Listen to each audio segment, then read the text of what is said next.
Hello, আসসালামু আলাইকুম viewers. আর একটি নতুন ভিডিও নিয়ে আপনাদের সামনে উপস্থিত হলাম। আজকের ভিডিওতে মূলত আমি আলোচনা করব দেশি মুরগি আপনারা কিভাবে পালন করে বেশি পরিমাণ টাকা আয় করতে পারবেন, বা এই দেশি মুরগিকে কিভাবে সারা বছর সুস্থ রাখতে পারবেন। আপনারা সর্বপ্রথম যে কাজটি করবেন, সাধারণত আপনারা যখন মুরগি পালন শুরু করবেন, অর্থাৎ বাচ্চা সংগ্রহ করবেন যে কোনোভাবে, অর্থাৎ যদি আপনারা মা মুরগি থেকে প্রাকৃতিক উপায়ে বাচ্চা ফুটান, সেক্ষেত্রে অবশ্যই আপনারা 5 থেকে 6 দিন আপনারা বাচ্চা মা মুরগির সাথে রেখে দিবেন। এভাবে কোনো একটি বদ্ধ স্থানে রেখে দিবেন, কারণ দেশি মুরগি মূলত বিভিন্ন জায়গায় চলাফেরা করে। সেক্ষেত্রে কি হয়, সেক্ষেত্রে কিন্তু বাচ্চারা মায়ের সাথে চলাফেরা করে, এতে কিন্তু বিভিন্ন বাহিরের রোগ জীবাণু কিন্তু মুরগির বাচ্চাকে আক্রমণ করতে পারে। এতে কিন্তু অনেক সময় দেখা যায় 2 থেকে 3 দিন পর থেকে বাচ্চা ঝিমানো শুরু করে এবং মারা যেতে থাকে।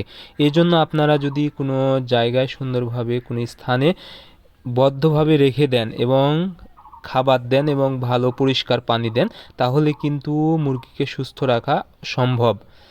এবং আপনারা খাবার হিসেবে সর্বপ্রথম যে দিবেন সেটা হলো ব্রয়লার স্টার্টার ফিড যদি আপনারা দিতে পারেন, তাহলে কি হবে, মুরগির বাচ্চাটার গ্রোথ ভালো চলে আসবে। অর্থাৎ 1 মাস যদি এই ফিডটা আপনারা খাওয়াতে পারেন, তাহলে কিন্তু মুরগির বাচ্চার খুব দ্রুত গ্রোথ বা ওজন চলে আসবে। এতে কিন্তু মুরগির বাচ্চা খুব দ্রুত ওজনে চলে আসলে কিন্তু আপনারা সহজেই মুরগি বিক্রি করতে পারবেন। এবং এক সময় দেখা যাবে 2 থেকে 3 মাস পরে কিন্তু একটা 600-700 গ্রাম কিন্তু বৃদ্ধি হয়ে যাবে এবং এই মুরগি কিন্তু অনেক বেশি দাম দিয়ে বিক্রি হয়। এতে কিন্তু আপনারা একটু বেশি লাভবান হবেন এবং দ্রুত ওজন আসার কারণে কিন্তু খুব তাড়াতাড়ি আপনারা মুরগি থেকে ডিমের প্রোডাকশন পাবেন।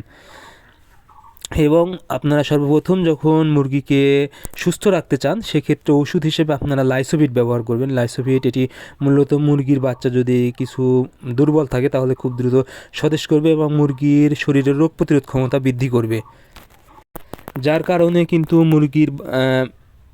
দেশি মুরগির বাচ্চার এমনিতে রোগ প্রতিরোধ ক্ষমতা একটু বেশি থাকে। সেক্ষেত্রে যদি আপনারা লাইসোভিটটা দিতে পারেন, আশা করি আপনাদের মুরগির আর কোনো ধরনের রোগ জীবাণু আক্রমণ করতে পারবে না। তবে আরেকটি ওষুধ আপনারা দিতে পারেন, নিওমাইসিন সালফেট বা সেফা 1। এটা 40 থেকে 50 টাকা দাম লাগবে। আপনারা যদি এটা 1 গ্রাম 1 লিটার 3 দিন ব্যবহার করতে পারেন, তাহলে কিন্তু আপনাদের মুরগির নাভি কাঁচা বা ব্রুডার নিউমোনিয়া রোগ, বা অনেক সময় মুরগির বাচ্চা ঝিম মেরে মারা যায়, এই সকল রোগ কিন্তু হবে না।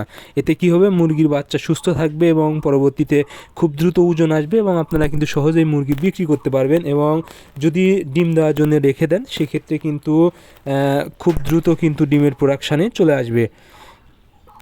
আর আরেকটি বিষয়, সেটা হলো আপনারা মা মুরগিকে মিনিমাম 6 থেকে 7 দিন রাখবেন, তাহলে কিন্তু তাপের প্রয়োজন হবে না। অনেক সময় কিন্তু মুরগির বাচ্চাকে সঠিক পরিমাণ তাপ না হলেও কিন্তু ওষুধ দেওয়ার পরেও কিন্তু ব্রুডার নিউমোনিয়া রোগটা হতে পারে।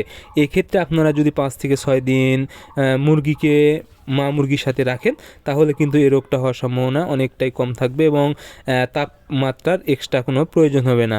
সো আপনারা দেশি মুরগি পালন করে যদি বেশি লাভবান হতে চান এবং মুরগিকে সুস্থ রাখতে চান এবং দ্রুত ওজন বাড়াতে চান, তাহলে আমি যে বিষয়গুলো বললাম, এই বিষয়গুলো যদি আপনারা লক্ষ্য রাখতে পারেন, আশা করি আপনাদের মুরগি খুব দ্রুত ওজন বৃদ্ধি পাবে এবং এই মুরগি পালন করে আপনারা বেশি টাকা আয় করতে পারবেন। সো আজকের ভিডিও পর্যন্ত। পরবর্তী ভিডিও পেতে চ্যানেলটি সাবস্ক্রাইব করবেন।